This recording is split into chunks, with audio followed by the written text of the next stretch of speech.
শীতের মৌসুম যেন মেহমান আপ্যায়নের জন্য বেস্ট সিজন। আসসালামু আলাইকুম, শুভ সন্ধ্যা।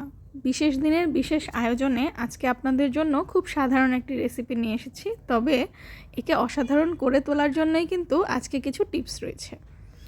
আজকে দেখাবো কিভাবে আমরা মেহমান আপ্যায়নে একটি ইলিশকে আস্ত ইলিশ ভাজা প্রেজেন্ট করতে পারি। আমার মনে হয় রান্নার চেয়ে প্রেজেন্টেশন সবচেয়ে বেশি গুরুত্বপূর্ণ। একটা খাবারকে আপিলিং করে তুলতে প্রেজেন্টেশনের জুড়ি নেই। তো এখানে খুব সাধারণ মশলা দিয়ে ইলিশটাকে ম্যারিনেট করে নিচ্ছি। দিয়ে দিয়েছি মরিচ গুঁড়া, লবণ, হলুদ গুঁড়া আর সামান্য সর্ষের তেল। সর্ষের তেলে ইলিশ ভাজা করলে খেতে অনেক সুস্বাদু হয়, তবে অনেকেই সর্ষের তেলের স্মেলটা নিতে পারে না। কিন্তু ইলিশ মাখানোর সময় যদি সর্ষের তেল ইউজ করা যায় তাহলে কিন্তু জিনিসটা খেতে অসাধারণ লাগে। বাড়িতে দু একবার ট্রাই করলেই বুঝতে পারবেন পার্থক্যটা কতটুকু।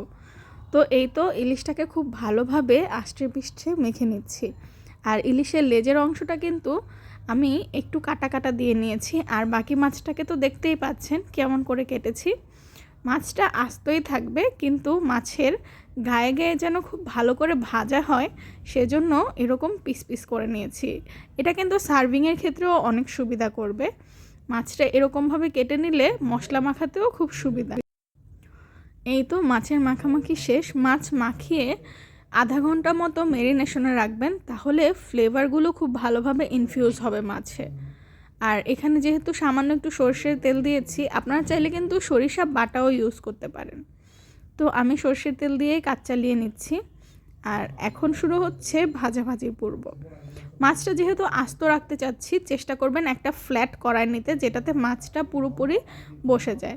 মাছটা যদি একটু ভাঙা ভাঙা হয়ে যায় তাহলে কিন্তু ভেঙে যেতে পারে। এই তো দেখতেই পাচ্ছেন, আমি নিজেই কিন্তু মাছ দিতে গিয়ে হিমশিম খেয়ে গিয়েছিলাম।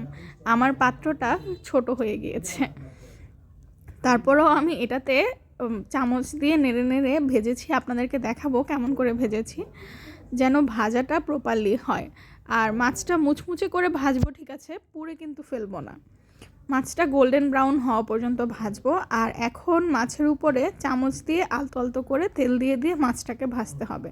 এই তো দেখতেই পাচ্ছেন কেমন করে তেল দিচ্ছি। আপনারা চাইলে একটা চা চামচ বা টেবিল চামচ নিয়েও কিন্তু মাছটাকে ভেজে নিতে পারেন।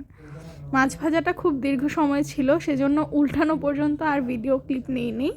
ভাজাভুজি ডান, এখন হচ্ছে সার্ভিংয়ের পালা। মাছের ভাজা দেখতে আমার দারুণ লাগে, আর মাছ ভাজার সময় তেলের যে শব্দটা সেটাও কিন্তু অসাধারণ।